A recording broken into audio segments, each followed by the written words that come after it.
हरे कृष्णा। तो हरे कृष्णा समस्त भक्तों को हम हार्दिक स्वागत करते हैं आज का कार्यक्रम में। तो लास्ट टाइम हमने 4.8 डिस्कशन किए थे। परित्राणाय साधूनां विनाशाय च दुष्कृतां धर्म संस्थापनार्थाय संभवामि युगे युगे। परित्राणाय साधुना, साधुओं की रक्षा करने के लिए, विनाशाय च दुष्कृतां, और जो राक्षस प्रकृति के लोग रहते हैं उनका विनाश करने के लिए, धर्म संस्थापनार्थाय संभवामि युगे युगे, प्रति युग में धर्म को स्थापन करने के लिए मैं अवतरित होता हूं। ये पूरा वर्ष में डिस्कशन किया था कि who is sadhu, what is the qualification of sadhu, और साधु का रक्षा आवश्यकता क्यों, और साधु का रक्षा का अर्थ क्या है, धर्म संस्थापना का अर्थ क्या है, इसका डिटेल्स हम लास्ट टाइम डिस्कशन किए थे। तो वर्ष नंबर 7 में भगवान कृष्ण अपना जो दिव्य शरीर है और उसके साथ साथ कहते हैं अजोपीसा अभय आत्मा, मैं अजन्मा और मेरा जो आत्मा है अभय है, भौतिक नहीं है, दिव्य है, सतचित्त आनंद है। तो उनका जन्म और शरीर के बारे में बताते हैं वर्ष नंबर 7 में। उसके साथ साथ कहते हैं कि मैं संसार का कंट्रोलर ईश्वर हूं, अजोपीशान अभयात्मा भूताना ईश्वर अभीशान, मैं समस्त संसार का ईश्वर controller,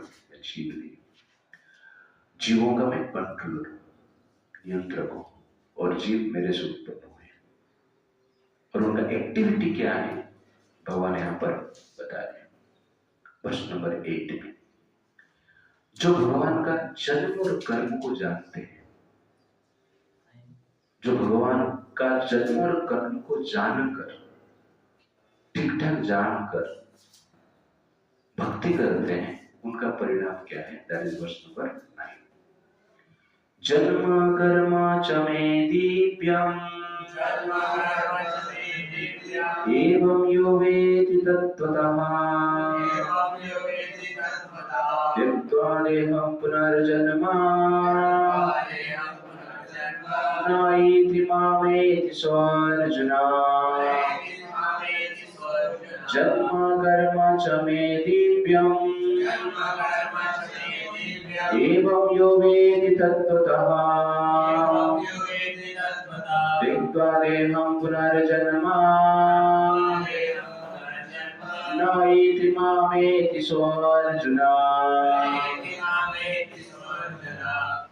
Translation: One who knows the transcendental nature of my appearance and activities does not, upon leaving the body, take his birth again in this material world, but attains my eternal abode, O Arjuna. जन्म कर्म च मे दिव्य, तो भगवान कहते हैं मेरा जो जन्म है दिव्य है, और मेरा जो कर्म है वो भी दिव्य है। एवं यो वेति तत्त्वतः, इस तत्व को जो ठीक से जानता है, त्यक्त्वा देहं पुनर्जन्म नाइति मामेति सोऽर्जुन, तो शरीर त्याग करने के पश्चात वो व्यक्ति पुनर्जन्म संसार में नहीं होता है, भौतिक शरीर प्राप्त नहीं करता है, भौतिक जगत में आता नहीं है। मामेति, मेरे पास आता है, मेरे पास आता है अर्थ क्या है, भगवान के धाम में जाता है, तो मुक्ति उसको मिलता है। और कितने प्रकार की मुक्ति है इस हम देखेंगे, बट ये रिजल्ट भगवान बताते हैं।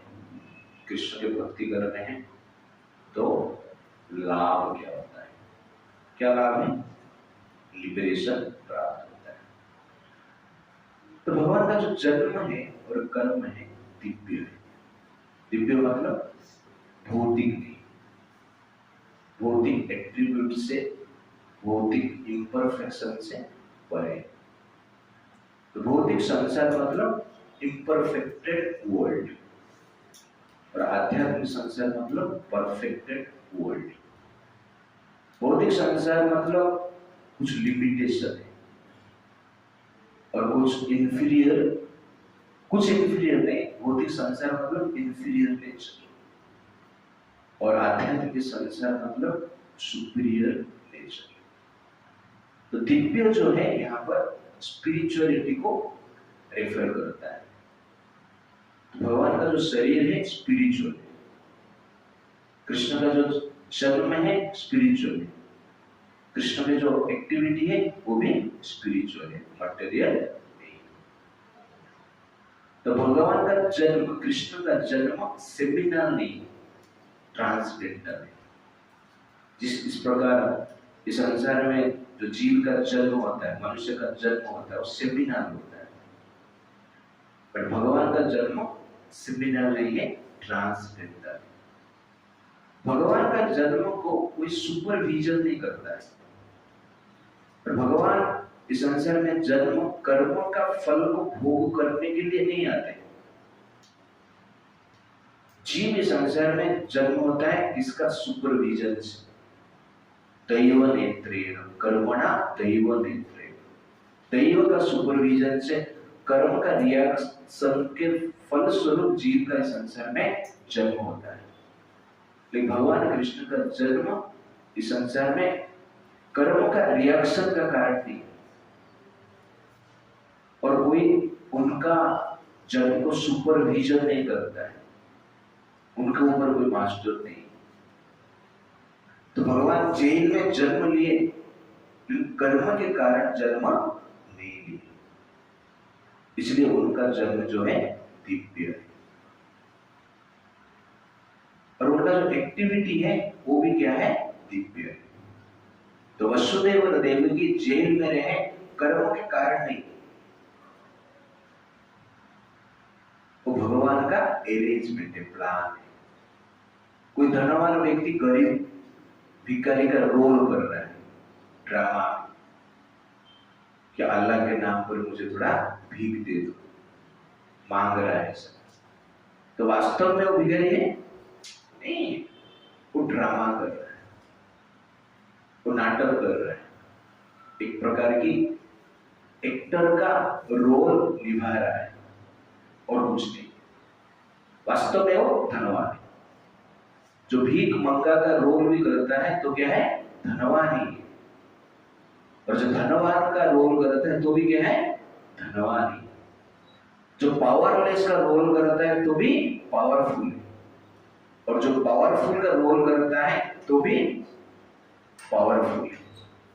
तो इस प्रकार आप देखेंगे कि भगवान का जो रोल है, कृष्ण का जो रोल है कि संसार में दिव्य है।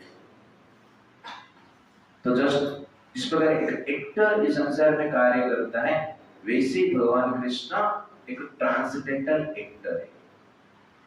जब धनवान व्यक्ति गरीब रोल करता है, कर्म का रिएक्शन है, पाप कर्म का फल इसको मिल रहा है ड्रामा में, ऐसा है नहीं, अपना इच्छा से वो रोल को लेता है। पर भगवान ऐसे एक्टर है जिसका डायरेक्टर भी है वो स्वयं, और स्वयं भी एक्टर भी है। स्क्रिप्ट वही लिखते हैं और उस स्क्रिप्ट के ऊपर भगवान कृष्ण एक्शन स्वयं करते हैं। इसलिए भगवान का जन्म और भगवान का कर्म क्या है? कार्मिक रिएक्शन नहीं, वो दिव्य है, ट्रांसडेंटल है। तो भौतिक जगत जो है जीव का कार्मिक रिएक्शन का फल स्वरूप है। संसार क्यों बना है? जीव को रिएक्शन देने के लिए। जेल क्यों बना है? क्रिमिनल को रिएक्शन देने के लिए, राइट ना? वैसे भौतिक जगत क्यों बना है? जीव को, वो बद्ध जीव को रिएक्शन देने के लिए, कर्म फल देने के लिए। फिर भगवान जब इस संसार में आते, भौतिक जगत में आते, वो कर्म का रिएक्शन के द्वारा नहीं आते, इसलिए उनका जन्म और जो कर्म है क्या है, दिव्य है, कर्म का रिएक्शन से परे। और संसार में जो भगवान आते हैं उनका एक्टिविटी में वो बताते हैं। तो कृष्ण भगवान जेल में जन्म हुए, लेकिन पहले वसुदेव के मन में प्रवेश किया, मन से हृदय में प्रवेश किया, हृदय से देवकी के मन में प्रवेश किया, देवकी के हृदय में प्रवेश किया, देवकी के गर्भ में प्रवेश किया। तो ये भगवान का इस प्रकार के ट्रांसफर होता है। तो सेमिनल बर्थ नहीं, इस प्रकार बर्थ हम क्या कहते हैं, ट्रांसलेटर बर्थ कहते हैं। और योग माया के द्वारा भगवान ये कार्य करते हैं। तो जीवात्मा को शरीर मिलता है, तो स्पिरिचुअल सोल जो मां के घर में एंट्री करता है, एक शरीर के भीतर रहता है और उसका शरीर डेवलपमेंट होता है। लेकिन कृष्णा का जो जन्म जो है ऐसा नहीं, शरीर उनका डेवलपमेंट देवकी के गर्भ में हुआ है। भगवान कृष्ण के शरीर और उनका आत्मा ऐसा कुछ अंतर नहीं है, दोनों सेम, डिफरेंट नहीं। हमारा शरीर और हमारा आत्मा क्या है, अलग है। तो हम कस्टम पहन के संसार में आते हैं, भगवान कस्टम पहन के नहीं आते। भगवान ओरिजिनल स्पिरिचुअल बॉडी में ही रहते हैं, ये डिफरेंस है। इसलिए हमें शरीर मां के गर्भ में मिलता है, लेकिन भगवान स्वयं स्पिरिचुअल बॉडी में मां के गर्भ में एंट्री करते, फिर बाहर आ जाते। इसलिए उनका जो जन्म है दिव्य है, और उनका जो एक्टिविटीज है वो भी दिव्य है, ट्रांसलेटर है। तो कृष्ण जन्म होते होते जेल का दरवाजा खुल जाता है, वसुदेव देवकी के जो चेन है वो भी खुल जाता है, और जेल से निकलकर भगवान यमुना किनारे में पहुंचते हैं। तो यमुना के पानी दो पार्ट में विभाजन हो जाती है, और अति सहज से वसुदेव उनको पार करके गोकुल में लेके जाते हैं। ये सब एक्टिविटी जो है, एक्शन, ये क्या है, दिव्य, साधारण व्यक्ति ऐसा नहीं कर सकता। कितने लोग संसार में भगवान बोलने वाले अभी भी जेल में कोर्ट का चक्कर काट रहे हैं, किसको 10 साल हो गया, किसको 15 साल हो गया, किसको 20 साल हो गया, पेरोल में आना चाहते हो। लेकिन कृष्णा जेल में जन्म हुए और तुरंत ही जेल से मुक्त हो गए, और बालक अवस्था में इस प्रकार एक्टिविटी को दिव्य एक्टिविटी कहते हैं। तो पहला एक्टिविटी में ही भगवान बता रहे हैं कि कृष्ण साधारण व्यक्ति नहीं है, कृष्ण दिव्य है, ट्रांसलेटर है। और उसके पश्चात कृष्ण भगवान पूतना को वध करते हैं, विष पी लेते हैं, दूध पीने की एक्टिंग करते करते पूतना का विष भी पीते हैं और पूतना का जीवन भी पी लेते हैं।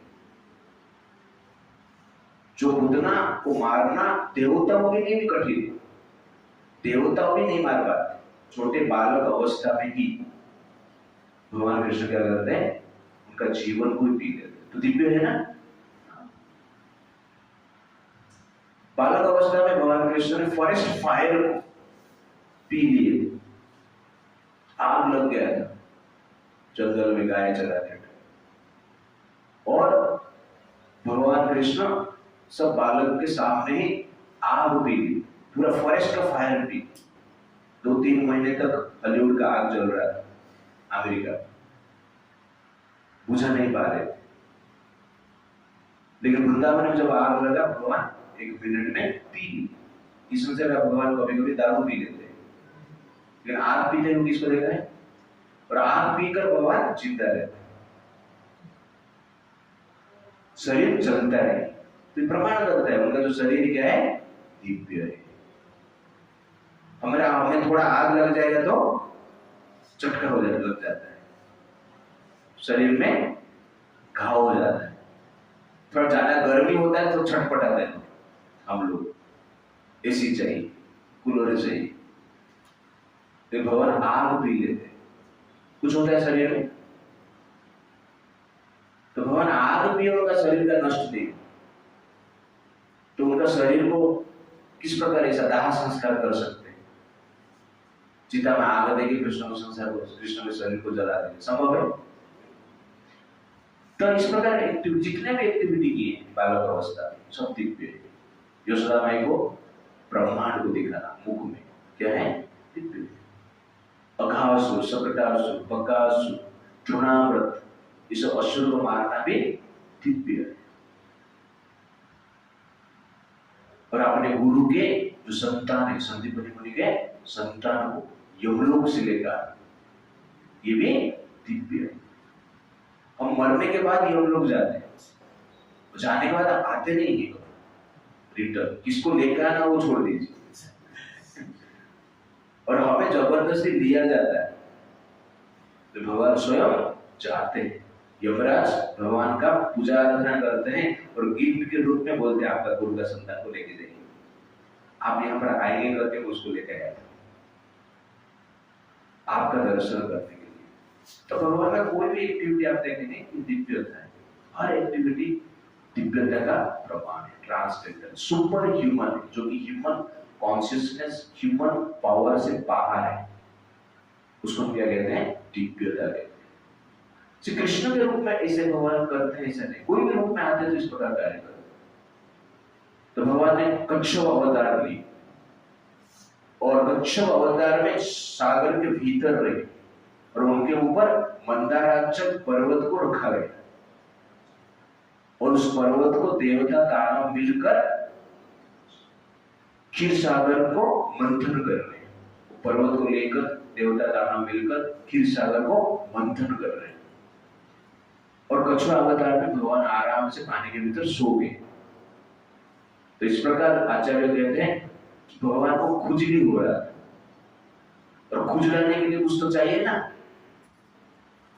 कोई तो इंस्ट्रूमेंट चाहिए खुजलाने के लिए, कोई वस्तु चाहिए, और व्यक्ति भी चाहिए ना खुजलाने के लिए, वस्तु और व्यक्ति। इसलिए भगवान ने विचार किया, क्या करो, ये देवता और दानव को काम पे लगा। तो देवता दानव मिलकर मंदाराचल पर्वत को, आपको खुजली लगता है ना, कभी कंगी लेके ऐसे से करते हैं ना, करते हैं ना आप लोग, किसको कंगी लेके किया है? गाँव, आप लोगों ने गाँव में की है कंगी लेके, भाई बहन को पैसा देता है कंगी लेके, थोड़ा खुजला देने पीछे, तो ऐसा लेके ऐसे खुजला, तो अच्छा लगता है ना। तो खुजली होता है, थोड़ा इरिटेशन लगता है, लेकिन खुजलाने तो मजा आता है, एक प्रकार की एंजॉयमेंट। तो भगवान कृष्ण को जो खुजली होता है वो देवता दानव को काम पे लगा देते हैं, और उनके लिए कंगी क्या है? मंदाराचल पर्वत है, गोल्डन पर्वत है, प्लास्टिक का कंगी ऐसा, और भी बड़ा पर्वत है, और पर्वत का वजन कितना है? अनलिमिटेड, आप जान नहीं सकते, क्योंकि वो पर्वत को लेके आते टाइम देवता दानव उसको उठा के लेके आ रहे थे मिलकर, उनके हाथ से गिर गया, गिरने के बाद देवता दानव वो पर्वत के भीतर रहकर मर गए सब लोग, हो सके। लेकिन यहाँ पर इतना बड़ा पर्वत को कछुआ के पीठ के ऊपर रखा गया है, वो मंथन किया जा रहा है, कछुआ जिंदा है, आराम से सोया है। तो कछुआ है वो, लेकिन दिव्य है, साधारण कछुआ नहीं, ये हमें समझना आवश्यक है। मछली को पकड़ने के लिए फिशिंग रॉड यूज करते हैं, और मछली को पकड़ते हैं, चौथा में लिखा है। लेकिन जो मत्स्य अवतार में भगवान आते हैं, भगवान क्या करते हैं? पूरा संसार में जो भी बीज था उसका रक्षा करते हैं, उसके साथ साथ मल्लु महाराज को रक्षा करते हैं, सप्तर्षि ऋषि को रक्षा करते हैं, और डिवास्टेशन वाटर जो रहता, प्रलय का पानी में तैरते हैं, और उनका आकार जो है अनलिमिटेड, बहुत बड़ा है, कांट इमेजिन, तुमको मजा आता है। तो इस प्रकार का एक्टिविटी में आप देखेंगे कि भगवान का शरीर जो है दिव्य है। नरसिंह भगवान आते हैं, हिरण्यकशिपु को नाखून में उसका पेट जीत देते हैं, जिसको मारना वज्र के लिए भी संभव नहीं, भगवान का नाखून में उसका पेट फाड़ देते। मतलब क्या हुआ, भगवान का नाखून is more powerful than Indra का वज्र। ठीक होता है ना? आपका नाखून में क्या होगा, कोई मरने वाला है, नाखून निकल जाएगा, किसको नाखून से मारने की प्रयास करेगा। दैट इज एक्चुअली कृष्ण का पावर है। तो इस प्रकार की एक्टिविटी आप देखेंगे कोई भी अवतार में भगवान अपना एक्टिविटी क्या करते हैं, दिव्यता को दिखाते हैं। राम जी आए, सेतु बना दिए सागर के ऊपर बिना पुल का, दिव्यता है ना। और वानरों को संगठित करके रावण को मार दिया। वानर कहां पर युद्ध करते हैं क्या, और वानर को संगठित कर पाएंगे क्या? वानर का संगठन और हिंदुओं का संगठन दोनों में कुछ अंतर नहीं। भगवान ने वानर का संगठन करके रावण को मार देते हैं, जो कि समस्त प्रकार के टेक्नोलॉजी में पारंगत था, सब प्रकार की अस्त्र शस्त्र था। तो संभव कैसे होता है, दिव्यता। तो भगवान का एक्टिविटी को देखकर हमें समझना चाहिए कि भगवान का जन्म और जो कर्म है साधारण नहीं है, भौतिक नहीं है, दिव्य है, ट्रांससेंडेंटल है, स्पिरिचुअल है। और ये जानता जो है और जानकर जो भक्ति करता है वो भगवान के पास जाता है। तो यहाँ पर भगवान कहते हैं मामेति, कि मेरे पास आता है, भौतिक जगत में लौट के नहीं आता है। तो मुक्ति, तो दो प्रकार की मुक्ति, एक है भगवान के धाम में प्रवेश करना, गोलोक में जाना, वैकुंठ में जाना, और एक है भगवान के ब्रह्म तेज में मर्ज हो जाना। तो जो ब्रह्म तेज में मर्ज हो जाते हैं उसको सायुज्य मुक्ति कहते हैं। कौन सा मुक्ति कहते हैं? सायुज्य मुक्ति। और भगवान के साथ, भगवान के धाम में जो रहना है वो चार प्रकार का, एक है सालोक्य, सामीप्य, सारूप्य, साष्टी। सालोक्य का अर्थ है भगवान जिस लोक में रहते हैं उस लोक में कोई एक शरीर प्राप्त करके जीव वहां पर रहता है। पशु का शरीर हो सकता है, वृक्ष का शरीर हो सकता है, पक्षी का शरीर हो सकता है, इवन मनुष्य जैसे शरीर भी हो सकता है। तो सालोक्य, गोलोक में रहेंगे, वैकुंठ में रहेंगे, डिफरेंट शरीर में रहेंगे, इसको सालोक्य कहते हैं। भगवान का लोक को प्राप्त होते हैं। सारूप्य, तो सारूप्य में भगवान के लोक में ही रहते हैं, लेकिन उनका जो शरीर है भगवान के शरीर के साथ मिलता जुलता है। सारूप्य से कृष्ण जैसे दिखते हैं, उनके सखा भी वैसे ही दिखते हैं, कोई कोई सखा, उस प्रकार का मुक्ति को सारूप्य कहते हैं। चतुर्भुज रूप में वैकुंठ में जीवात्मा है, तो जीवात्मा का रूप है, जय लीजिए सारूप्य, वैकुंठ का द्वार। और बाकी भी जो भी सर्वेंट है वैकुंठ में रहते हैं, भगवान के जैसे ही रूप उनका रहता है, लेकिन भगवान नहीं, उसको कहते हैं सारूप्य। भगवान के लोक में रहते हैं, भगवान की लीला में भाग लेते हैं, पर उनका जो रूप है भगवान से मिलता जुलता है। सामीप्य, तो सामीप्य में भगवान के पास पास रहकर सेवा करने का अपॉर्चुनिटी मिलता है। पर्सनल सर्वेंट बोलते हैं ना, गुरु महाराज का एक पर्सनल सर्वेंट, पर्सनल सर्वेंट बहुत बड़ा है, जो दूर से रहते हैं। मुझे बहुत लोग पूछते आपने गुरु महाराज के साथ कुछ बातचीत किया है, ठीक है ना, पर्सनल को सेवा किया है? बोले नहीं, हम नहीं करते, हम लोग सालों के वाले सामीप्य। तो सामीप्य मतलब साथ साथ रहेंगे, पास रहेंगे, पर्सनल रूप से सेवा करना, सामीप्य। और साष्टी का अर्थ है कृष्ण का जैसे ऑपुलेंस उनको प्राप्त हो। कृष्ण जिस प्रकार ऐश्वर्यपूर्ण जीवन जीते हैं और नारायण जिस प्रकार ऐश्वर्य, नारायण के पास जिस प्रकार ऐश्वर्य है, उसी प्रकार के ऐश्वर्य जीवात्मा को प्राप्त होगा, उसको कहते हैं साष्टी। शरीर रहेगा बट ऐश्वर्य के साथ जी, ऑपुलेंस के साथ जी। तो इस प्रकार का चार जो मुक्ति है, पर्सनल मुक्ति, उसमें बॉडी रहता है, और सायुज जो है उसमें बॉडी नहीं रहता है। वो जो जीवात्मा है भगवान का तेज में अपने आप को मर्ज कर देता है। इसको प्रभुपाद जी कहते हैं ट्रांसडेंटल सुइसाइड, दिव्य आत्महत्या। और जब मैं ऐसा प्रकार सोचता हूँ इस प्रकार मुक्ति को कि सो जाना आराम से, भगवान का तेज में जाके लीन हो जाना, मतलब सो जाना। सोना भी एक मजा है। तो ट्रांसडेंटल स्लीप, थका हुआ आदमी को ये मजा क्या है? थका हुआ आदमी उसको बोलो तुम थोड़ा डांस करना, कीर्तन मजा गाता हूँ, अच्छा ट्यून में गाता हूँ, म्यूजिक भी, हारमोनियम भी, थोड़ा डांस करे, सुनने दो मुझे। वैसे जो ब्रह्म ज्योति में लीन होना चाहता है, संसार से थक जाते हो, इसलिए वो क्या करते हैं, थोड़ा आराम से, क्या डिटेल आ गया। बट सायुज्य मुक्ति मतलब भगवान का ब्रह्म तेज में लीन हो जाना, मिल जाना, दैट इज एकदम क्या है, सायुज्य मुक्ति। ठीक है। पर भगवान लीला करते हैं, ये वेद में भी वर्णन है। प्रभुपाद जी कहते हैं एको देव नित्य लीला अनुरक्तः भक्त व्यापी हृदय अंतर आत्मा। एक देव है जो नित्य लीला में रहते हैं, किसके साथ? भक्तों के साथ। ये वेद में वर्णन है। कोई पूछेगा वेद में किधर लिखा है भगवान लीला करते हैं भक्तों के साथ? तो ये श्लोक है, पुरुष बोधि में उपनिषद। वेद में कहा गया है तत्त्वमसि, ये शब्द यूज किया गया है डिफरेंट प्लेसेस। तो ब्रह्मवादी रहते हैं, मायावादी रहते हैं, वो कहते हैं तत्त्वमसि मतलब यू आर दैट द ब्रह्म, आप ही भगवान, वो ब्रह्म आप ही, तत्त्वमसि। और तत्त्वमसि इसलिए है कि कृष्ण को रेफर करता है। तत्त्वमसि, ये जो कृष्ण है ब्रह्म है, परम ब्रह्म है, और ये लोग अपने आप में ले लिए तत्त्वमसि, आप ही परम ब्रह्म। इस प्रकार वो लोग क्या करते हैं, विचार करते हैं।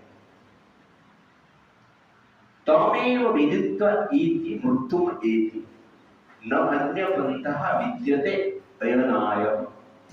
तो ये उपनिषद में लिखा गया है, श्वेतसार उपनिषद में लिखा गया है, श्वेतसार उपनिषद 3.8 में। तमेव विदित्वा इति मृत्युम एति, आपको जो जानता है, जो भगवान को जानता है, मृत्यु से बच जाता है। न अन्य पंथः विद्यते, अन्य कोई उपाय नहीं, अन्य कोई रिसर्च करके, डिग्री प्राप्त करके संसार से मुक्ति नहीं हो सकते। भगवान का जन्म कर्म को जानकर उनका भक्ति करने से ही हमें मुक्ति प्राप्त होता है। Who cannot attain liberation even if study Veda? Veda study करेंगे लेकिन मुक्ति नहीं मिलेगा। किसको? जो भगवान का पर्सनल फॉर्म को एक्सेप्ट नहीं करते, कृष्ण को भगवान के रूप में एक्सेप्ट नहीं करते, उनको मुक्ति प्राप्त नहीं होगा। कितना भी पढ़ाई कर लो, पास नहीं होगा जब तक टीचर को प्लीज नहीं करते हैं। समझ रहे ना? कितना भी पढ़ाई कर ले, पास नहीं होगा। हाँ, इंटरनल मार्क उनकी हाथ में। हाँ, नेक्स्ट, इंटरनल मार्क उनकी हाथ। वैसे ही हम भगवान का इंटरनल एनर्जी, और इंटरनल एनर्जी को पास होने के लिए, संसार से मुक्ति होने के लिए, तो कृष्ण है जो origin of all internal energy, उनके साथ कनेक्शन होना चाहिए। इसी वेद पढ़ते रहेंगे तो कुछ होने वाला नहीं। तो भगवान का कथा जब हम सुनते हैं, भगवान का दिव्यता को जब हम जानते हैं, भगवान का जब भक्ति करते हैं, क्या होता है जिसके कारण के व्यक्ति को मुक्ति मिलता है? That is verse number 10। वीतराग भय क्रोधा, वीतराग भय क्रोधा, मन्मया मामुपासितः, बहवो ज्ञान तपसा मद्भावमागतः। Translation: being freed from attachment, fear and anger, being fully absorbed in me and taking refuge in me. Many persons in the past became purified by knowledge of me, and thus they all attained transcendental law for all. तो वीतराग भय क्रोध, वीतराग भय क्रोध, वीत मतलब free from, राग मतलब अटैचमेंट, भय फियर, क्रोध। जो व्यक्ति भय से, क्रोध से, अटैचमेंट से फ्री हो जाता है, उस व्यक्ति का जो चेतना है ट्रांसडेंटल बन जाता है, मदभाव, ट्रांसडेंटल लॉ। तो भौतिक जो चेतना है भय का चेतना है, अब लोग भय देते हैं ना, हाँ। और क्रोध का चेतना है, अटैचमेंट का चेतना है। तो भय का चेतना में, क्रोध का चेतना में, अटैचमेंट का चेतना में प्रेम का अनुभव नहीं होता। तो इसलिए संसार में कोई व्यक्ति प्रेम क्या है उसको अनुभव किया ही नहीं। सब लोगों ने भय का अनुभव किया है, क्रोध का अनुभव किया है और अटैचमेंट का अनुभव किया है। जो व्यक्ति भय का अनुभव, क्रोध का अनुभव, अटैचमेंट का अनुभव करता है, इसका अर्थ हुआ है वो प्रेम का अनुभव किया ही नहीं। जो व्यक्ति भगवत प्रेम का अनुभव कर दिया है वो भय का अनुभव कर नहीं सकता है, वो क्रोध का अनुभव कर नहीं सकता है और अटैचमेंट का अनुभव कर नहीं सकता है। कहने का अर्थ है भय, क्रोध, असत्य से मुक्त होने के लिए भक्ति की आवश्यकता है। इसलिए भगवान कहते हैं मन्मया मां उपासता, जो कि भगवान का पूरा शरण में है और भगवान का उपासना करते हैं, पूजा करते हैं, भक्ति करते हैं, वो व्यक्ति क्या होता है, भय से, क्रोध से, अटैचमेंट से मुक्त हो जाता है। इसको ही भगवान कहते हैं पूत मदभाव आगत, बहुत लोग पहले इस प्रकार शब्द यूज करते हैं। बहवो ज्ञान तपस्या, अनेक व्यक्ति ज्ञान के द्वारा, कौन सा ज्ञान, जन्म कर्म च में, ये ज्ञान के द्वारा, सिर्फ वेद शास्त्र पढ़ के, तपस्या और रूल्स रेगुलेशन में रहकर। तो भक्ति, डिवोशन और रेगुलेशन, ये दोनों चलता रहना चाहिए एक साथ। हम डिवोशन करते रहेंगे लेकिन रूल्स रेगुलेशन को फॉलो नहीं करते रहेंगे तो प्रॉब्लम। सेकंड चैप्टर में ये सब डिटेल्स हमने देखा है, ठीक ठाक। इसलिए भगवान कहते हैं बहु ज्ञान तपस्या। तो भक्ति करने से क्या होता है, पूत, शरीर में, मन में, हृदय का परिवर्तन होता है, हृदय शुद्ध होता है, शुद्धिकरण होता है। तो भक्ति का प्रभाव क्या है, प्यूरिफिकेशन, ये भक्ति का प्रभाव। जिस प्रकार कपड़ा में सुखा देते हैं सूर्य की किरण, सूर्य का प्रभाव से, हीट से पानी विसर्जित हो जाता है, कपड़ा को छोड़ के चला जाता है, कपड़ा सूख जाता है और जर्म्स जो रहते हैं, बैक्टीरिया रहते हैं, वो मर जाते हैं। तो ठीक उसी प्रकार भगवान का जब हम भक्ति करते हैं, कृष्ण का जब हम भक्ति करते हैं, तब हमारा हृदय में जो अनर्थ है वो सूख जाता है, मिट जाता है, चेतना को छोड़कर चला जाता है, नेगेटिविटी नष्ट होता है।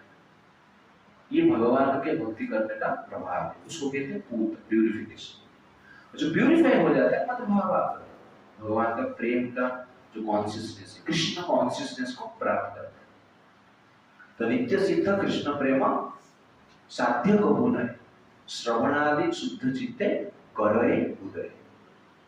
सबके हृदय में कृष्ण पर जो प्रेम है वो है, नया कुछ हमें करना नहीं है। कपड़ा भीग गया, अभी गीला हो गया, उसको सुखा दो तो फिर से सूख जाएगा। तो गीले कपड़े को पहनेंगे तो उसका एक्सपीरियंस अलग है ना, मजा आएगा। पार्टी में गीले कपड़ा पहन के गए, पानी निकल रहा है और गीले कपड़े में सेंट मार रहा है, चलेगा नहीं। पहन सकते हैं आप लेकिन उसका अनुभव अलग हो, डिस्टर्ब्ड एक्सपीरियंस आपको मिलेगा, पीसफुल एक्सपीरियंस आपको नहीं मिलेगा। लेकिन सूखा कपड़ा पहनेंगे तो पीसफुल एक्सपीरियंस मिलेगा, अलग है ना एक्सपीरियंस। कपड़ा सूख गया और क्लीन, सूख गया लेकिन क्लीन नहीं, गंदा है, पास आ रहा है कपड़ा से, उसको पहले पार्टी में चला गया, पहनेंगे तो भी मजा आता है, एक क्लीन कपड़ा पहनते हो, उसका एक्सपीरियंस पीसफुल रहता है, अच्छा लगता है और हैप्पी भी लगता है, राइट ना? लेकिन गंदा है और गीला भी, एक्सपीरियंस क्या रहेगा? डिस्टर्ब है। ठीक वैसे जब हमारा चेतना अशुद्ध रहता है, हमारा एक्सपीरियंस डिस्टर्ब है। उसको भी कहते हैं अटैचमेंट, उसको कहते हैं फियर, उसको भी कहते हैं क्रोध। तो अटैचमेंट, फियर, क्रोध ये इम्प्योर चेतना का लक्षण है। एक्सपीरियंस, वो एक्सपीरियंस हम लेते हैं अपना चेतना से। कपड़ा तो हम पहनते हैं, लेकिन एक्सपीरियंस कौन करता है? हम करते हैं ना। वैसे आत्मा का जो ये कपड़ा है इम्प्योर है, इसलिए डिस्टर्ब लाइफ जीते, सूखा हो ना उसको, और सुखाने की प्रोसेस को क्या कहते हैं भगवान? भक्ति के जन्म कर्म समय दिव्य वह ज्ञान तपस्या, कृष्ण का ज्ञान से रेगुलेशन, रूल्स रेगुलेशन फॉलो करते हैं तो चित्त शुद्ध हो जाता है, तो उसका एक्सपीरियंस अलग है। तो सूखा हुआ कपड़ा पहनते हैं, उसका एक्सपीरियंस अलग है। इस प्योर कॉन्शियसनेस का एक्सपीरियंस दिव्य है, ट्रांसडेंडल है। सूखा हुआ कपड़ा पहने, सूखा हुआ और क्लीन कपड़ा पहनेंगे तो सुख मिलता है। वैसे ही सूखा हुआ चेतना मतलब क्लीन चेतना जब हम प्राप्त करेंगे तो कृष्ण के जैसे दिव्यता का अनुभव हम करेंगे। कृष्ण जो दिव्यता अनुभव करते हैं वो दिव्यता का अनुभव हम कर सकते हैं। It's like that. इसलिए भगवान का भक्ति करना चाहिए शुद्धिकरण। पूरा मनुष्य शरीर दिया गया है कपड़ा को सुखाने के लिए, गीला नहीं करते। ऑलरेडी कपड़ा गीला है और हम गीला करके पहन के जाते हैं, सुखाना चाहिए ना। That is the point.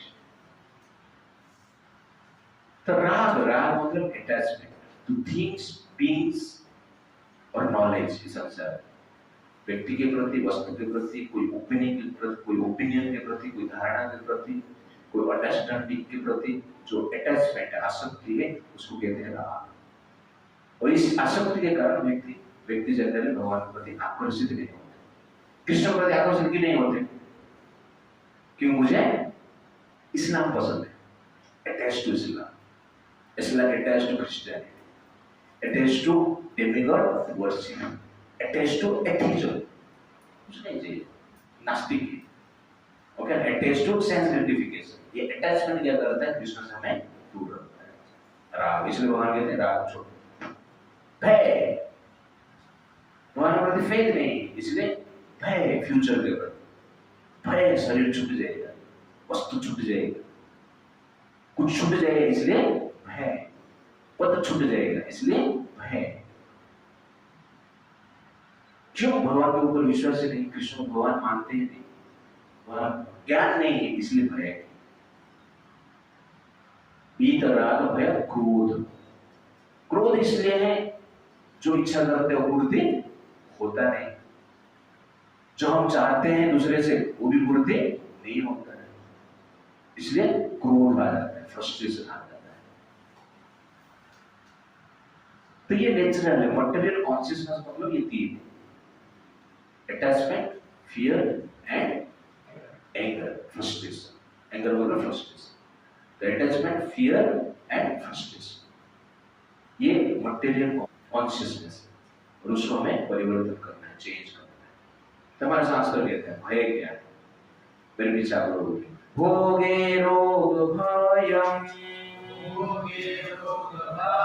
कुले च्युति भयम्, वीते बलात् भयम्, माने दैन्य भयम्, बले रिपो भयम्, रूपे जरया भयम्, शास्त्रे वादि भयम्, गुणे खल भयम्, काये कृतान्ताद् भयम्, सर्वं वस्तुं भयं वितम्, भुवि नूनां वैराग्यम् अभयम्, संसार में हर व्यक्ति भय भोगे रोग भय, जो भोग के प्रति अटैच्ड है वो रोग को भय करता है। रोग हो जाता है तो फ्रस्ट्रेशन होता है। ये तीनों एक साथ आते हैं कहां पर भी, अटैचमेंट, फ्रस्ट्रेशन एंड फियर। एक एक जाता है, ऐसा नहीं। अटैचमेंट रहेगा तो फ्रस्ट्रेशन होगा, फियर होगा ही। इसलिए ये तीन एक साथ रहते हैं, एक दूसरे का परिपूरक है। भोग है रोग भय, भोग के प्रति जो अटैच है, रोग के प्रति वो भयभीत रहते हैं। रोग हो जाएगा तो फ्रस्ट्रेटेड हो जाता है, क्रोधित हो जाता है, राइट ना। कुल है चिति भय, जो कहता है कि मैं अरिस्टोक्रेटिक फैमिली में पैदा हुआ है, कुल मेरा उच्च, कुल के प्रति जो अटैच है तो कुछ कुल का पतन हो जाता है। कुलोचित बिहेवियर नहीं करते या कर लेता है तो भयभीत हो जाता है, मान सम्मान मेरा चला जाएगा। आजकल ज्यादा कुछ फर्क नहीं पड़ता है, कलयुग में पूरा मुक्त है लोग, नो कूल, ठीक है नहीं, be cool know cool, it's like बीते नुप्रलाद भय। धनवान व्यक्ति का भय क्या है? धन चला जाए, निर्धन हो जाएगा, रिसेशन आ जाएगा, जॉब से निकाल देगा, मार्केट डाउन हो जाएगा, स्टॉक मार्केट क्रैश हो गया। तो धनवान व्यक्ति के लिए भय धन चला जाएगा। धन के प्रति अटैच रहेंगे तो भय क्या है? चला जाएगा तो चला गया तो क्या होगा? फ्रस्ट्रेशन, क्रोध होगा। माने दैन्य भय, मान सम्मान के प्रति जो अटैच है, जिसको मान सम्मान ही मिला है और उसके प्रति अटैच है, दैन्य में अपमान की भय रहता है उसको। इसलिए गांव में लोग जनरली सोचते हैं लोग क्या कहेंगे। शादी होता है तो मान सम्मान के लिए डाउरी देते हैं, गवर्नमेंट कितना भी मना कर, देने वाले देते हैं। मैंने इतना दिया, नहीं देंगे कुछ दिया, भय, अपमान को भय। चरित्रवान रहते हैं, मान दैन्य भय, मान सम्मान जिसको मिला है, हायर पोजीशन मिला है, उसका डिमोशन हो गया, प्रमोशन के बदल में भय रहता है ना। जॉब के लिए भी भय, पूरा एक चैप्टर है इसका, एक घंटे का लेक्चर मैंने पढ़ा कभी लेके भय के बारे में। माने दैन्य भय, बले रिपु भय, जो बलवान है, पावरफुल, शत्रु को भय करते हैं। बल के प्रति जो अटैच्ड, मेन बात है सब पॉइंट में अटैचमेंट है। तो शत्रु आएगा, मार देगा, तो मेरा पोजीशन नष्ट हो जाएगा और चला जाएगा। तो बलवान व्यक्ति शत्रु को भय करते हैं। रूपे जराया भय, रूप जो है, रूप के प्रति जो अटैच है, ब्यूटी के प्रति जो अटैच है, वो जरा वृद्धावस्था को भय करते हैं। Specially Bollywood industry, hero heroine जो है, एक्टर्स या एक्ट्रेस, वो वृद्धावस्था को भय करते हैं। इसलिए अनेक प्रकार के प्रयास करते हैं अपना शरीर को रूपवान रखने के लिए, केमिकल्स यूज करते हैं, प्लास्टिक सर्जरी करते रहते हैं, डाइट को फॉलो करते हैं, बट रूप चला जाएगा। शास्त्रवादी भय, जो शास्त्र में निपुण है, वेद शास्त्र ठीक से पढ़े, फिलोसोफर्स जो है, दार्शनिक जो है, इंटेलेक्चुअल जो है, वादी, उनको काउंटरैक्ट करने के लिए कोई आ जाएगा तो भयभीत रहते हैं। मैं प्रवचन दे रहा हूं, मेरे से अच्छा प्रवचन देने वाला आ गया तो प्रवचन देने वाले भयभीत हो जाते हैं। मैं सिंगर हूं, अच्छे गाने वाला आ गया, मुझे मिलेगा मुझे कोई चाहेंगे नहीं, मेरे फॉलोअर्स नहीं बनेंगे, अटैचमेंट है भय।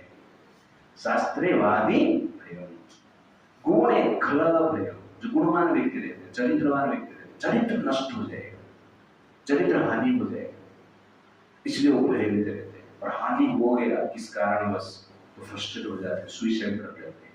समाज में से हम देखे कार्य कृतांत भय, काय कृतांत भय, शरीर के प्रति जो अटैच है वो मृत्यु को भय करते हैं, शरीर नष्ट हो जाएगा, इसलिए शरीर को बचाने के लिए प्रयास करते हैं।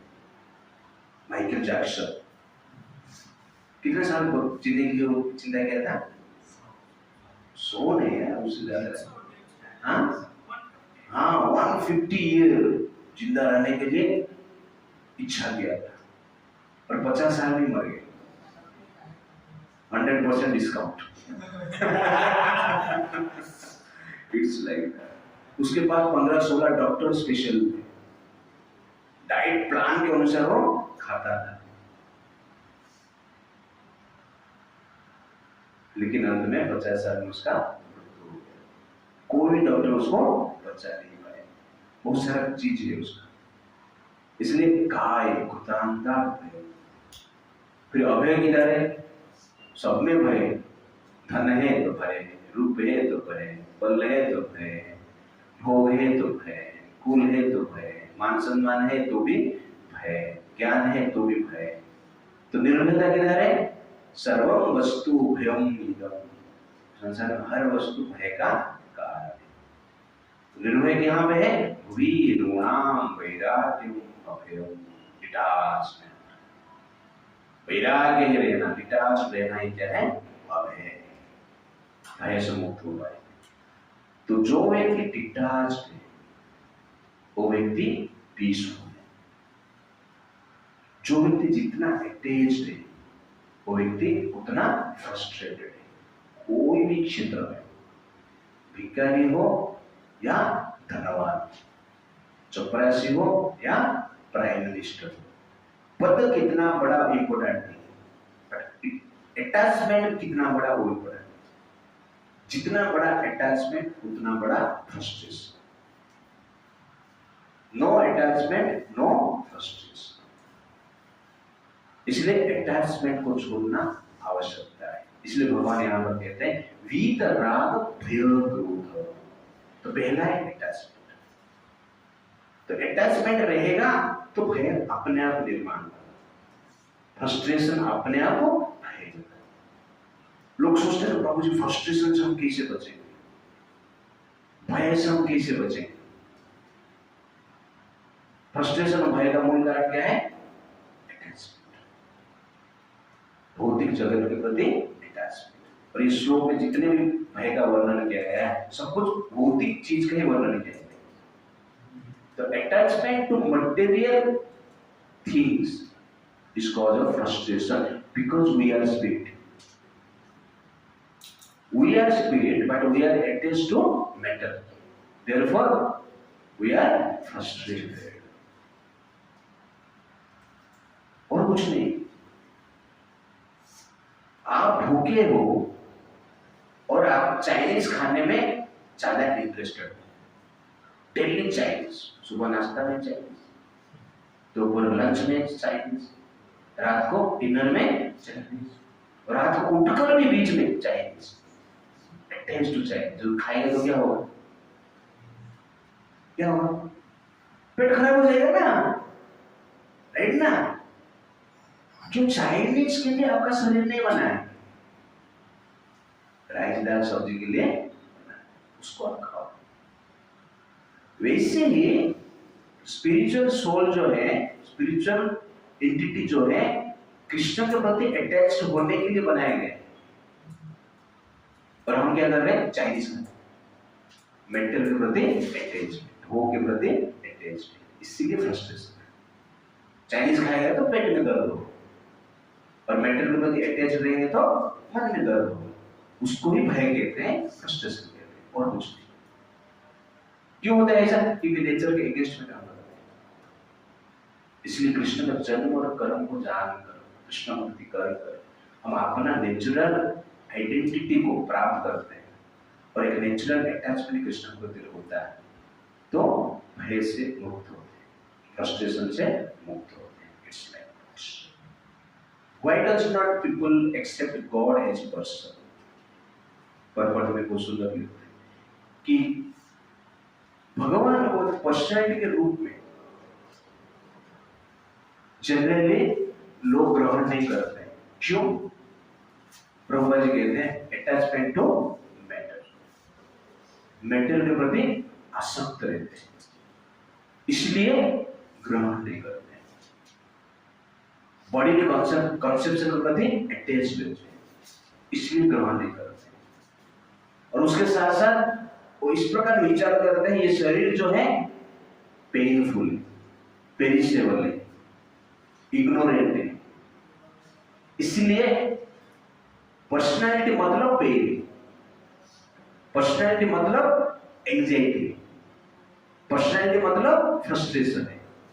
इसलिए वो मुक्ति के बाद एक पर्सनैलिटी रहेगा उसको एक्सेप्ट नहीं करते, एक शरीर रहेगा उसको एक्सेप्ट नहीं करते, क्योंकि शरीर का बैड एक्सपीरियंस।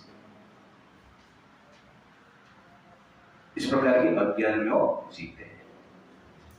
इसलिए जितना व्यक्ति शरीर के प्रति अटैच्ड है भगवान का जो रूप को एक्सेप्ट नहीं कर पाता है, because they are too materially absorbed, the conception of retaining the personality after liberation from matter frightens। तो भय इसलिए है कि ये शरीर इतना कष्ट दे रहा है तो मुक्ति के बाद और शरीर मिलेगा और कष्ट मिलेगा, इसलिए वो भय भी रहते हैं। एंगर के बारे में प्रभुपाद जी कहते हैं कि शास्त्र में अनेक प्रकार की विचार दिया गया है, फिलोसफी दिया गया है। व्यक्ति सब पढ़ते पढ़ते फ्रस्ट्रेट हो जाते हैं। कोई कहता है कि भगवान आकार है, कोई कहता है निराकार है, कोई कहता है कि मुक्ति मतलब ब्रह्म में मिल जाना, कोई बोलता है वैकुंठ जाना, कोई बोलता है गोलोक जाना, कोई बोलता है देवता की पूजा करना ही सर्वश्रेष्ठ है, स्वर्ग जाना सर्वश्रेष्ठ है। तो ये सब डिस्क्रिप्शन सुन के वो लोग फ्रस्ट्रेट हो जाते हैं, इसको क्रोध कहते हैं। फ्रस्ट्रेट होकर क्या बोलते हैं? Everything is zero. संसार कुछ नहीं, जीरो है, शून्यवाद बोलते हैं उसको। Everything coming from nothing, nothing coming from everything, therefore everything is nothing. इसको कहते हैं शून्यवाद। आपको समझ में आया? शून्यवाद को एक्सप्लेन करेंगे तो zero, zero plus zero equal to zero, everything plus everything equal to nothing. Understand? Nothing plus nothing equal to nothing. Zero minus zero equal to zero. Zero multiplication zero equal to zero divided by zero. इस संसार में सब कुछ zero. इसको कहते हैं शून्यवाद। संसार is void, कुछ नहीं, nothing, सब माया है। It's like that. Okay ना? शून्यवाद। Success means nothing. इसको कहते हैं शून्यवाद। Failure means nothing. Life means nothing. Death means nothing. You understand ना? Everything is nothing. That is शून्यवाद। इस प्रकार सोच के माया में जीते हैं आराम से, निश्चिंत रहते हैं। कोई भी कुछ भी हो जाएगा, उनको कुछ पड़ी नहीं, उसको कहते हैं शून्यवाद। मरने का क्या होता है? नथिंग। क्यों जी रहे हो? उससे क्या होता है? नथिंग। उसको कहते हैं शून्यवाद। इस पर ये चेतना है, विचार है, और इस विचार के साथ लोग जीते हैं। तो बुद्धि जो इस विचार के आधार पर है, और इस विचार के साथ लोग शांति से जीते हैं। अच्छा विचार है ना? इनसेंसिटिव विचार है, किसके प्रति अटैच नहीं, अपने आप के प्रति भी अटैच नहीं, नथिंग, कुछ है ही नहीं। तो इस प्रकार लोग फिलोसफी के साथ जीते हैं। Why is there atheism or impersonalism? तो प्रभुपाद जी कहते हैं, some people are too materially attached and therefore do not give attention to spiritual life। तो कहने का अर्थ है एथिज्म क्यों है संसार में? कि भौतिक भोग के प्रति जो अटैच ज्यादा रहते हैं, इंद्रिय तृप्ति के प्रति अटैच रहते हैं, वो व्यक्ति जनरली भगवान को विश्वास नहीं करते। क्यों? भगवान के बारे में जो बताया जाता है और भगवान को प्राप्त करने की विधि बताया जाता है, उसमें सेंस कंट्रोल की बात रखा जाता है। मेन है सेंस कंट्रोल, और उनको एंजॉयमेंट चाहिए, इसलिए वो क्या बोलते हैं? भगवान है ही नहीं। तो इस भाव से वो लोग मजा कर रहे हैं। लेकिन जो भगवान को विश्वास करता है, वैकुंठ जाने की इच्छा है, इंद्रिय तृप्ति करता है, तो इंद्रिय तृप्ति करते टाइम उसको मजा नहीं है। गिल्टी फीलिंग होगा, राइट ना? क्योंकि उसके पास ये नॉलेज, वो नॉलेज उसको मजा नहीं देता। छोड़ दो उसको, नॉलेज को ही छोड़ दो तो मजा ही मजा रहेगा। इग्नोरेंस इज ब्लिस, इसको कहते हैं बेवड़ी। दारू पीना, दारू पी आप अभी जाके गटर में गिर जाओगे तो आपको भास आएगा, बाहर लोगों को देखोगे तो शर्म आएगा, राइट ना? उठ के तुरंत भाग जाओगे। क्यों? आपके पास नॉलेज है, अब जागृत अवस्था में नॉलेज है आपके पास, आपको पता है गटर क्या है, गंदगी क्या है, आप उसको अनुभव कर पाते हैं। तो गंदगी को, गटर को, गटर का बास को, मान सम्मान को, अपमान को अनुभव करने के लिए क्या चाहिए? जागृत अवस्था चाहिए, नॉलेज चाहिए। आप गिर जाओगे तो तुरंत उठ के भाग जाओगे ना, इधर उधर देखोगे कोई देख लिया, अपमान महसूस करो। क्यों? Because of knowledge. लेकिन 2-4 बॉटल दारू पीने के बाद वही गटर में आप गिर जाओ, कुछ अनुभव होगा? कुछ नहीं। कोई आएगा उठाएगा, अच्छा ना तू घर पे, तू जा उसको खींचोगे, आप इधर गिर जा, मजा आएगा। ऐसा होता है ना? सेम पर्सन बिना दारू पिए हुए गटर में गिरता है तो उसका एक्सपीरियंस अलग है, दारू पीने के बाद जो गटर में गिरता है उसका एक्सपीरियंस अलग है। इसलिए संसार में जो भी भोग में लिप्त है अज्ञान का दारू पी लिए, इसलिए इस संसार उनको मजा आता है। इस संसार में लगता है लोगों को हम बहुत डेवलप है, हमारा विचारधारा जो है बहुत एडवांस्ड है, affair advanced mentality, modern mentality, live in relationship modern mentality, ठीक है नहीं? वृद्धाश्रम में पिता माता को भेजना modern mentality, nucleus family modern mentality, इस प्रकार बोलते हैं। ये मॉडर्न मेंटालिटी नहीं, ये मैडर्न मेंटालिटी। लोग बोलते हम उन्नत है, उन्नत क्या है? वास्तव में उन्नत सदाचार में होना चाहिए। जो सदाचारी धार्मिक आचरण करता है, सेंस को कंट्रोल करता है, वो उन्नत है ना। लिव इन रिलेशनशिप में रहना उन्नत सिविलाइजेशन का सिम्टम है, एडवांस सिविलाइजेशन है।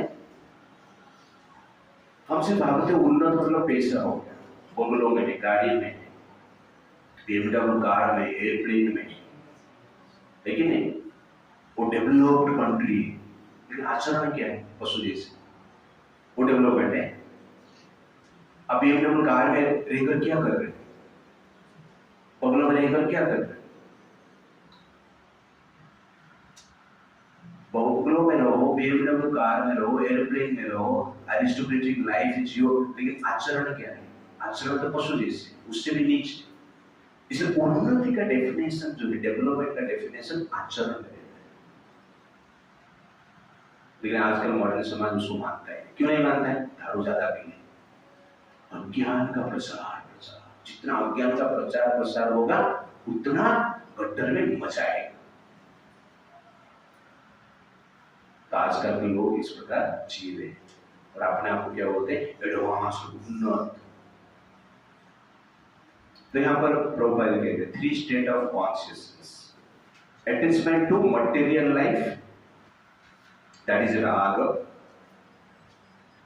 और fear of spiritual personal identity, भय कि फिर से शरीर मिलेगा, भगवान का शरीर है, इसके प्रति भय होना, और कंसर्न ऑफ वॉइडिज्म, और concern of void that arises from frustration in life, शून्यवाद। शून्यवाद एक चेतना है और फ्रस्ट्रेशन एक चेतना है और अटैचमेंट एक चेतना है। 3 स्टेट ऑफ कॉन्शियसनेस, पर ये एक साथ रहता है, अटैचमेंट और फ्रस्ट्रेशन और fear. The attachment to material sense enjoyment, frustration और क्रोध जो है शून्यवाद के कारण सब कुछ नथिंग, इट्स लाइक दैट, और भय फियरफुल टू ट्रांसडेंटल पर्सनैलिटी, इस प्रकार प्रभुपाद जी एक्सप्लेनेशन करते हैं पर्पट, जो कि हमने डिस्कशन किया है।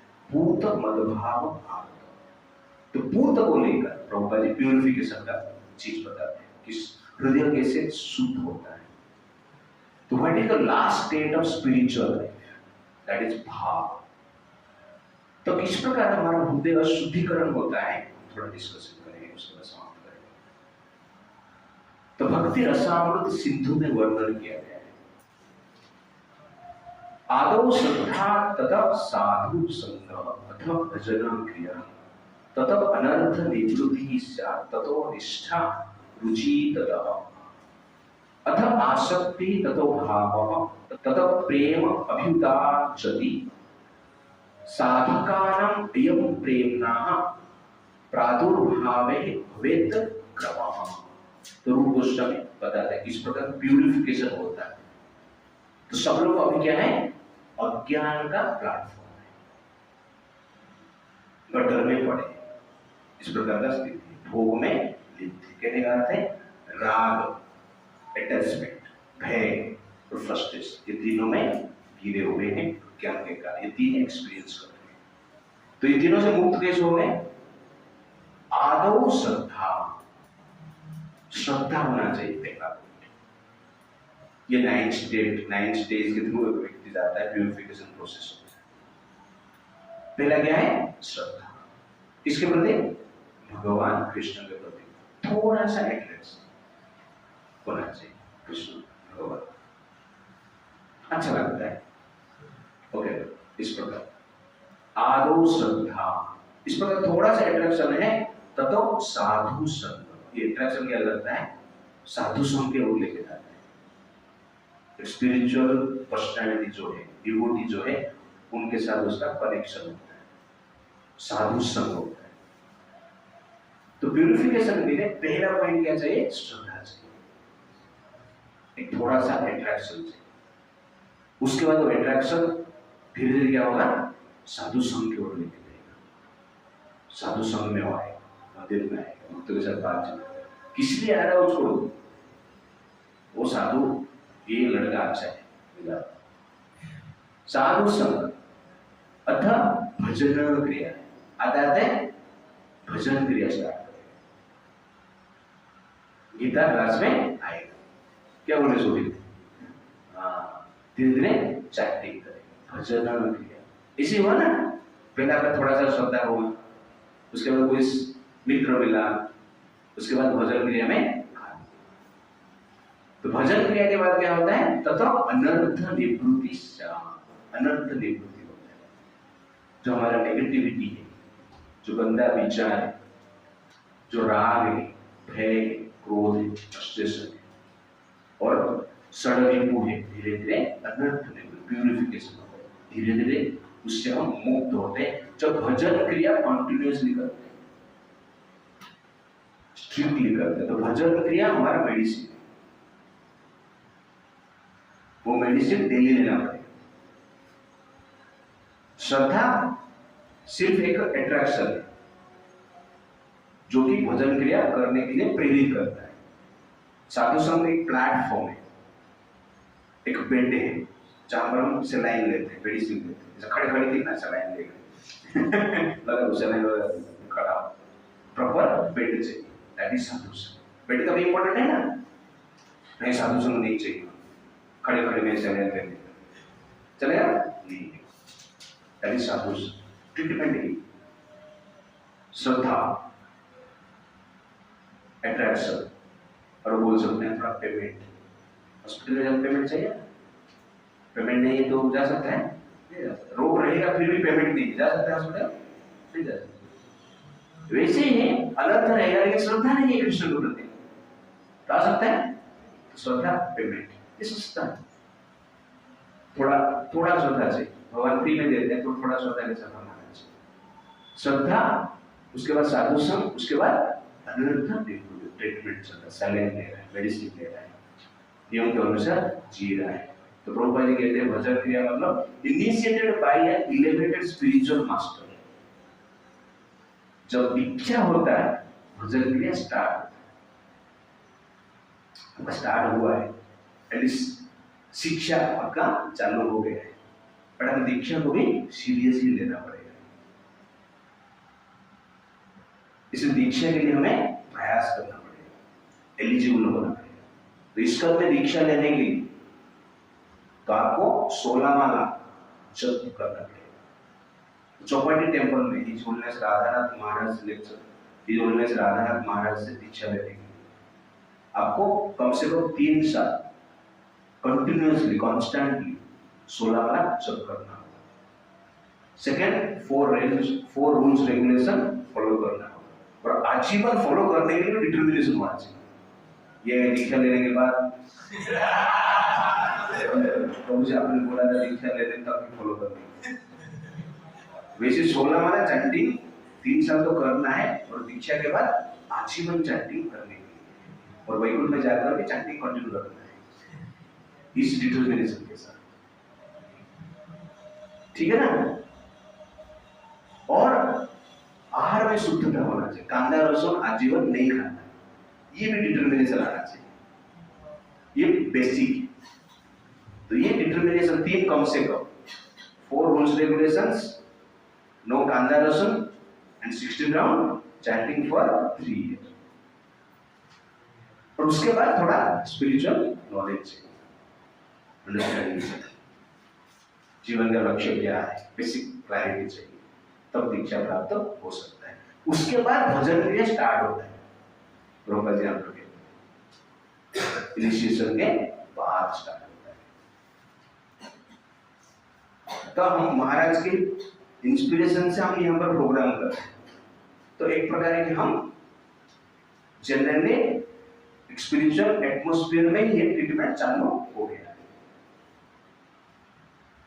आगे जाके इनिशिएशन लेना है, अनर्थ भजन क्रिया, और उसके बाद अनर्थ निवृत्ति। तो ऑल मटेरियल अटैचमेंट जो है, नेगेटिविटी के प्रति अटैचमेंट जो है, भोग के प्रति जो अटैचमेंट है, वो धीरे धीरे नष्ट होता है। निष्ठा, तो ये पहला जो 4 स्टेज है, श्रद्धा, साधु संग, भजन क्रिया, अनर्थ निवृत्ति। तो श्रद्धा के लिए आपको प्रयास करना पड़ेगा, फेथ को इंक्रीज करना पड़ेगा। साधु संग के लिए भी आपको प्रयास करना पड़ेगा, भजन क्रिया के लिए भी आपको प्रयास करना पड़ेगा। ये 3 आपके हाथ में, बाकी आगे आपने। निष्ठा मतलब फिक्स हो गया, डिटर्मिनेशन स्ट्रॉन्ग हो गया कि मुझे अभी भक्ति करना ही, 16 माला जप करना ही, दीक्षा लेना ही, सेवा करना ही, एक प्रकार की स्ट्रॉन्ग डिटर्मिनेशन आ गया। स्टार्टिंग में 2 महीने में एक बार दिखता था प्रोग्राम में, जब निष्ठा हो जाएगा हर प्रोग्राम को अटेंड करें, उसको कहते हैं निष्ठा। उसको थोड़ा अच्छा लगता है उस समय पे, थोड़ा अच्छा, ज्यादा अच्छा नहीं लगता है। फिक्स हो गया डिटरमाइन में करूंगा, फोर्सफुली वो आएगा मन के अगेंस्ट। उस स्टेज को क्या कहते हैं? निष्ठा। मन बोला क्या करेगा, नहीं भी उसको कहते हैं निष्ठा। क्या गीता पढ़ेगा, क्या भक्ति शास्त्री कोर्स, क्या चैंटिंग 16 वाला, मैं भी करूंगा। ये डिटर्मिनेशन जो है उसको कहते हैं निष्ठा। पहला 4 माला, 2 माला, कभी 16, कभी 0। और अनर्थ निवृत्ति से पहला, जितना ज्यादा अनर्थ निवृत्ति हो जाता है उतना निष्ठा बढ़ता है, डिटर्मिनेशन बढ़ता है। और अनर्थ निवृत्ति कैसे होगा? भजन के करने से। तो निष्ठा में उसका एक अट्रैक्शन है, लेकिन डिटर्मिनेशन उसको चाहिए काम करने के, उसको निष्ठा है, फोर्स चाहिए। स्वयं का फोर्स से क्या प्रभु जी कॉल करेंगे वो निष्ठा है, वो करता रहता है, ऐसा निष्ठा के साथ काम करता रहता है। तो उसके बाद एक स्टेट आता है, उसको कहते हैं रुचि। रुचि मतलब थोड़ा आनंद आता है, मजा आता है,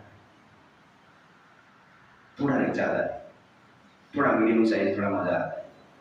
बाहर का इंद्र तृप्ति से थोड़ा ये अच्छा लगता है, उसको क्या कहते हैं? रुचि कहते हैं। रुचि मसाला है, रुचि मसाला पहले आता था, पता नहीं अभी क्या रुचि मसाला, ओडिशा में मसाला, रुचि मसाला एडवर्टाइज आता था उसका। रुचि मतलब टेस्ट आता है, स्वाद आता है, अच्छा लगता है। ये स्टेट में, रुचि स्टेट में आपका भौतिक भोग आपको अच्छा नहीं लगेगा। आप कर सकते, करते रहते हो जाता है, लेकिन अच्छा नहीं लगता है। पहले भौतिक भोग अच्छा लगता था और हरे कृष्ण अच्छा नहीं लगता था।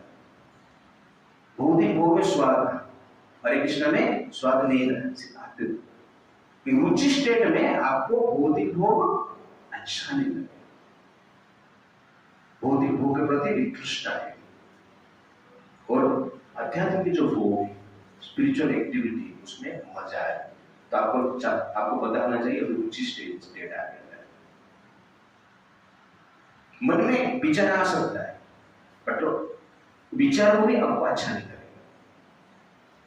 दैट इज रुचि। रुचि के बाद आसक्ति। क्या होता है? आसक्ति, अटैचमेंट। राग के बारे में बता रहे नहीं हम भगवान। तो ये अटैचमेंट जो है, ये राग को छोड़ना है, भौतिक अटैचमेंट को छोड़ना है। तो रुचि जब बढ़ता है, भजन क्रिया कंटिन्यूअसली चलता रहता है, तो कौन सा स्टेट आता है? आसक्ति। आसक्ति मतलब अटैचमेंट। किसके प्रति अटैचमेंट? भक्ति के प्रति अटैचमेंट, या भक्ति का जो भी अंग है, 64 अंग है, भगवान नाम का जप करें। सेकंड है साधु संग कर। थर्ड है भागवतम श्रवण करना, भगवान की कथा श्रवण करना। फोर्थ है धाम यात्रा करना। और फिफ्थ है डिटी वर्शिप करना। ये 5 अंग मेन का है। भक्ति का 5 अंग के प्रति अटैचमेंट हो जाता है, उसमें से कोई भी एक अंग के प्रति अटैचमेंट हो जाता है। 5 का 5 नहीं हो सकता है, कोई एक के प्रति हो जाता है। हैंकरिंग कहते हैं उसको। उसके लिए उसको फोर्स देना नहीं पड़ता है, निष्ठा में फोर्स देना पड़ता है। निष्ठा स्टेट में फोर्सफुली मन को कंट्रोल करके आप गीता क्लास में बैठो, और गीता क्लास कैंसिल हो गया तो मजा आएगा, उसको निष्ठा है। ओके। लेकिन रुचि में बोले प्रभु जी आज गीता क्लास है क्या? प्रभु जी बोले प्रभु जी आज नहीं, तब दुखी हो जाओ, उसको कहते हैं रुचि। You understand? कौन सा स्टेट आपको कैसे एनालाइज करना है? एक सिंपल एग्जांपल देता हूं। तो यहाँ पर कौन कौन रुचि नहीं है जो है?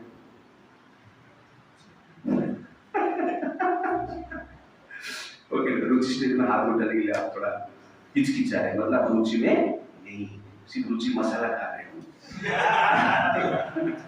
खाना पीना में हमारा रुचि है।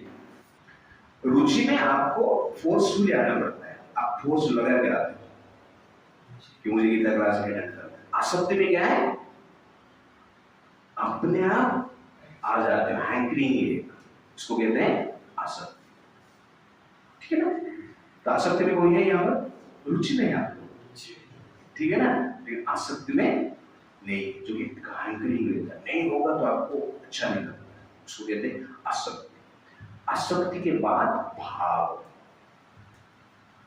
ये भाव स्टेट में कॉन्स्टेंटली कृष्ण को स्मरण करते हैं, उसमें बौद्धिक विचार आता है, काम क्रोध का प्रभाव उसमें है ही नहीं, राग भय क्रोध उसमें है ही नहीं, उसको कहते हैं भाव। मतलब भाव आगत। इसलिए प्रभुपाद जी सब परपट में, हर परपट में प्रभुपाद जी श्लोक का ही एक्सप्लेनेशन करते हैं। कोई भी परपट आप पढ़ गीता है, आपको ध्यान से पढ़ोगे तो आपको पता चलेगा। हम बोलते हैं प्रभुपाद जी क्यों बता रहे हैं? नहीं, उसका कारण है उसमें। तो भाव स्टेट में कृष्ण को आप क्या करते हो? नेचुरली रिमेंबर करते हो, उसमें कोई फोर्स नहीं। कहां पर भी रहेंगे तो कृष्ण का भक्ति जो है, श्रवणम कीर्तनम विष्णु स्मरणम अर्चनम दर्शनम, जो भी स्टेट है। तो इस प्रकार की कृष्ण के प्रति एक प्रकार के भाव, कांस्टेंट रिमेम्बरेंस प्रभुपाद जी। भाव के बाद प्रेम उत्पन्न होता है, नाइन्थ स्टेट। और प्रेम स्टेट में सिर्फ रिमेंबर नहीं करते हो, प्रेम में सेवा करते हो।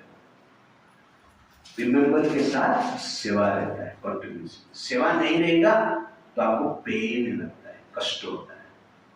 तो सेवा करने के लिए उत्कंठा, रिमेम्बरेंस के लिए जो उत्कंठा, उसको कहते हैं प्रेम। तो प्रेम का जो बेसिस है सेवा, भाव का जो बेसिस है रिमेम्बरेंस, आसक्ति का जो बेसिस है हैंकरिंग, रुचि का जो बेसिस है थोड़ा मजा आ रहा है, निष्ठा का बेसिस है डिटर्मिनेशन, और अनर्थ निवृत्ति वो तो ऊपर और नीचे स्टेज है। मतलब वो होता है आपने जब भक्ति स्टार्ट करते हैं। तो भजन क्रिया का अर्थ क्या है? भगवान का नाम स्मरण करो, भगवान की कथा श्रवण करो, भगवान के नियम के अनुसार जीना, बिहेव करना, दैट इज भजन क्रिया। तो भजन क्रिया हम करते हैं तो निष्ठा, रुचि, आसक्ति, भाव, प्रेम धीरे धीरे उत्पन्न होता है। और भगवान कहते हैं जो मेरा जन्म कर्मों को जानकर भक्ति करता है उसका हृदय शुद्ध हो जाता है और श्रद्धा से प्रेम तक आ सकता है। श्रद्धा मतलब थोड़ा श्रद्धा, जाते हैं देखते हैं, ठीक है, बड़ा मजा आ रहा है इस प्रकार श्रद्धा प्रेम मतलब अभी आप डेडिकेटेड करने की जा रहे हो। श्रद्धा में आपको कुछ चाहिए, प्रेम में आपको कुछ देना है। प्रेम एक श्रद्धा है, लेकिन प्रेम 100% श्रद्धा है। तो श्रद्धा जब 100% हो जाता है उसको प्रेम कहते हैं। श्रद्धा जब 1%, 2%, 5% देता है उसको क्या कहते हैं? नॉर्मल श्रद्धा कहते हैं, आदो श्रद्धा। तो इस प्रकार जो व्यक्ति कृष्ण का भक्ति से प्रेरित होकर कार्य करता है उसका हृदय शुद्ध होता है और उसका लक्ष्य क्या है कि कृष्ण को मुझे प्राप्त करना है। लेकिन कोई कहेगा नहीं नहीं मुझे कृष्ण नहीं चाहिए, लेकिन कृष्ण मुझे गोलोक नहीं जाना है, मुक्ति प्राप्त नहीं करना है, भौतिक जगत में कुछ मटेरियल अचीवमेंट मुझे चाहिए, उसके लिए भी भगवान कहते हैं कुछ लोग हैं कि मेरे पास आते हैं और मैं उनके हिसाब से उनको कुछ प्रदान करता हूँ। That is verse number 11। हम देखेंगे नेक्स्ट। हरे कृष्णा कृष्णा कृष्णा हरे हरे, हरे राम राम राम